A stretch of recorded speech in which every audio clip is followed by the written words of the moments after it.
పార్టీలకు అత్యధికంగా ముద్రగడ పద్మనాభానికి అయితే మాత్రం మొత్తం గండవాళ్ళు తెలుపుతున్నారు. ఈ నేపథ్యంలోనే రాజనగరం ఎమ్మెల్యే బత్తుల బలరామకృష్ణ కూడా ఇప్పుడే మరికొద్దిసేపటి కింద ముద్రగడ పద్మనాభం భౌతికాయానికి నివాళులు అర్పించి బయటకు వచ్చారు. సార్ చెప్పండి, ముద్రగడ పద్మనాభం అంటే ఒక ఉద్యమం అంటేనే ముద్రగడ. ఏంటి ఆయనలో మీరు చూసిన కోణం ఏంటి? అందరికీ నమస్కారం. ముద్రగడ పద్మనాభం గారు ఆయన ఏదైతే 93లో ఉద్యమం చేపట్టారో, కోట్ల విజయభాస్కర్ రెడ్డి వచ్చినప్పుడు కూడా నేను చిన్న కుర్రాడిని, ఆ టైంలోనే కూడా అక్కడికి రావడం జరిగింది. తర్వాత నాకు మ్యారేజ్ 97లో అయినప్పుడు ఆయన నా భార్య తరఫు బంధువు. ఫస్ట్ నుంచి ప్రతి విషయంలోనూ కూడా కుటుంబంతో అనుబంధం ఉన్నటువంటి వ్యక్తి. వారు మా కుటుంబంలో ఏదైనా శుభకార్యం అశుభకార్యాలు ఏదైనప్పటికి కూడా వారు తప్పనిసరిగా రావడంతో మా కుటుంబానికి చాలా అనుబంధం ఉంది. అలాగే ఇక్కడ ఏ కార్యక్రమం అయినా సరే వారింటి వద్ద కూడా మేము వస్తుండేవాళ్ళం.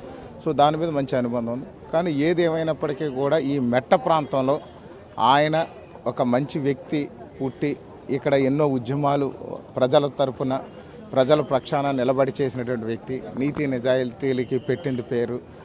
మాట పట్టుతోనే ఎప్పుడు ముందుకు నడిచినటువంటి వ్యక్తి. అలాంటి మహోన్నత వ్యక్తి ఈ రోజున నేల కొరిగి ఈరోజు మనందరికీ దూరం అయ్యారంటే వారి మీద ఉన్నటువంటి అభిమానంతో జీర్ణించుకోలేకపోతున్నాం. రాష్ట్రంలో ఉన్నటువంటి యావత్ ఆయన అభిమానులు అలాగే కుటుంబ సభ్యులకి అందరికీ కూడా ప్రతి ఒక్కరికి నా ప్రగాఢ సానుభూతిని తెలియజేస్తున్నాను. నేను ఖచ్చితంగా ఆ యొక్క ముద్రగడ పద్మనాభం గారి కుటుంబ సభ్యులందరికీ కూడా రాబోయే రోజుల్లో ప్రతి విషయంలోనూ కూడా నా తరపున జనసేన పార్టీ తరఫున పూర్తి స్థాయిలో అండగా ఉంటామని చెప్పేసి తెలియజేస్తున్నాను. తన సిద్ధాంతాలకు విరుద్ధంగా ఉందని మంత్రి పదవిని కూడా తృణప్రాయంగా వదులుకున్నారు.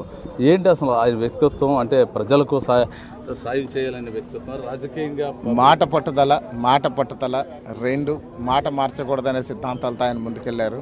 ఏదైతే ఆయన నమ్మిన సిద్ధాంతాలని నిలబెట్టుకుంటూ ముందుకెళ్ళినటువంటి వ్యక్తి కాబట్టి ఆయన సిద్ధాంతాల్లో ఎక్కడ తేడా వచ్చినా సరే ఎలాంటి దాన్నైనా విడిచిపెట్టేసే తత్వంతో ఉండేవారు. కాబట్టి అలాంటి మహనీయులు అరుదుగా పుడతారు. ఆయన ఈ రోజు లేకపోవడం మా అందరూ దురదృష్టకరంగా నేను భావిస్తున్నాను. పార్టీలకు అతీతంగా ఇంతమంది పబ్లిక్ వస్తున్నారు. ఏంటి అసలు కాపు ఉద్యమం అంటారా, లేదా ఆయన మీద అభిమానం అంటారా, ఆయన బడుగు బలహీన వర్గాల వ్యక్తి అంటారా?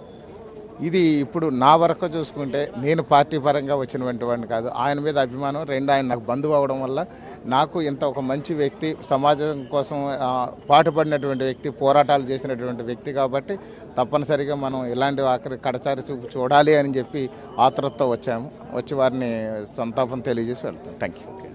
సో మొత్తం కూడా తనకి బంధువు అయినప్పటికీ కూడా బంధువు నేపథ్యం కాకపోయినా ఆయన చేసిన ఉద్యమ ప్రతిదానికి కూడా నాకు ఒక మంచి స్థైర్యాన్ని ఇచ్చిందని చెప్పేసి బత్తుల బలరామకృష్ణ చెప్తున్న పరిస్థితి ఉంది.